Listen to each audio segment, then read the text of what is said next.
This video demonstration is brought to you by the Crafts channel in association with Dremel Hobby. Hi, my name's Kate Hemmings and I'm pleased to welcome you back to part 2 of our special project video demonstration in conjunction with Dremel. Now, Corinne Brad has been decorating a canvas with some beautiful buttons using the Dremel glue gun, and we're just about to move on to the second part. So Corinne, I can see you've got all those lovely buttons in place. Yes, I've arranged them all in place and put your large ones in first and then fill the gaps with the smaller buttons. Okay. Very simple to stick them on, and what I'd suggest you do is if you stick the larger ones on first, because if you're slightly out, it's much easier to arrange the smaller buttons around them to accommodate it. If you do make a really big error, you can pull the button off. It will take quite a bit of force to pull it off and it will take the paint off your canvas. But if you're only going to move it a couple of mil to the left, you're not going to notice. Wait until the glue has cooled before you try and take it off, because if the glue is still tacky because it's still hot, you'll end up stringing it and you could wreck the rest of your canvas. So you take your glue gun, take the stand off it, and it's a simple trigger action to get the glue flowing. So this is a button with a recess on it that I want to put face down. Just simply squeeze the glue. Oh look, flowing beautifully. So you don't need a massive amount? No. Place it down on the canvas. Don't squeeze too much glue. You will find that it keeps coming out at the end if you're not careful. The other thing that you may also find is that you get spiderweb strings of glue from the button. Again, that's not a problem at all, because what will happen is as the glue dries, they will become brittle and then you can just pick them off afterwards. Oh, okay, so I mean, I could sit here going like this, but I'm likely to hit you in the face if I do that, so maybe I'll stop doing that. And as I say, these buttons are recessed. You will need to put enough glue in there to fill the recess. And as you press them down, you may see that the glue comes through the holes in the buttons, but it's not going to notice. It's trial and error. If in doubt, practice with a couple of buttons on a spare piece of canvas first of all to see exactly how much glue you're going to need. Keep pressing the larger ones in first. And hold the button at the edge of the button, and try and keep your fingers away from the tip, because although it has this silicone sleeve on it, still hot. Which it is still hot. I mean, I wouldn't keep my hand on that, but I can touch it.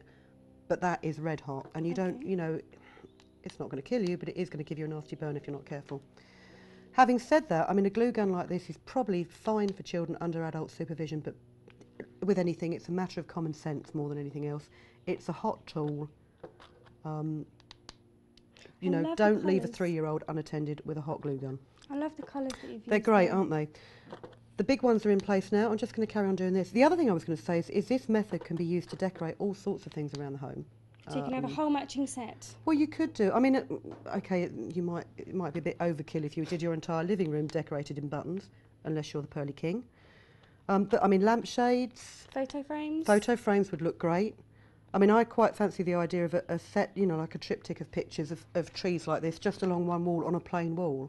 Look very effective. effective. I've actually just decorated my living room, so now I'm thinking you might not have this frame afterwards, Kate. Oh. It's a bit disappointing. You just have to make some more. That's what I mean about the string. I mean, I don't know if you can see it on there, but you've got this spiderweb effect on here. But it's quite easy to... Yeah, it just comes off. It's, you know, give it a brush over.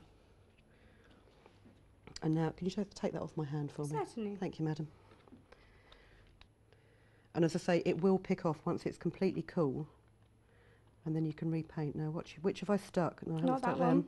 So do you have to press down quite hard when you're applying the buttons to the canvas? No, to be honest, I mean, the canvas is good. It's got a textured surface on it. So you've got quite a bit of key with the glue.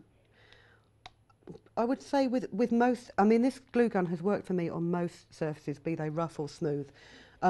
You would be advised perhaps to do a test first, and if you're finding it's not adhering as well as you'd like it to, then try and roughen the surface so you can give it some key. But the glue gun itself is a very economical way of using glue. I mean, if you're like me and you use glue and you leave the lid off it and then you come back to it, then you've got to pick a great lump out of the nozzle of it. But I mean, the glue sticks themselves, I mean, they last for ages. These are 11mm glue sticks, and you just load them in the back as you're using it because it squeezes them forward. And it's there, it never dries out. And once it's cooled down, but then it becomes liquid again when you heat it. And it's great. I mean, especially for 3D effects. I mean, with card making and paper craft, you get through endless 3D foam pads. Yes, and they're so fiddly to peel the back. They are, but you could quite easily have the same effect just by putting a dab of glue on and just laying it on there, not pressing it down, because the glue will dry 3-dimensionally. And it's not a heavy glue either, so you're not going to find the problem that, you know, you've stuck loads of things on and then the card tips over. Great, so it's So a must-have piece of kit. I think it is, yeah. It's one of those, again, it's any kit that you have and then you find you use it again and again and again is well worth buying. Definitely. Now, I believe I have stuck all them down, so we're just going to check. Moment of truth. Look at that. Fantastic, that's beautiful. And as I say, absolutely lovely. the stringy bits that are on there are simply, once it's all cooled, just go over it. If there's some tiny bits stuck sort of within buttons, you can just get them out with tweezers. Great. And just go over the surface. Well, Corinne, thank you very much. I think that's lovely. I've got my eye on that. Yeah, I thought you might have. I was going to say it's perfect for a little girl's bedroom or Kate. Thanks very much. Now, I'm sure after watching this demonstration, you can't wait to get your hand on a Dremel glue gun. So don't worry, simply pop along to www.dremel.com for your nearest stockist. Until next time, happy crafting.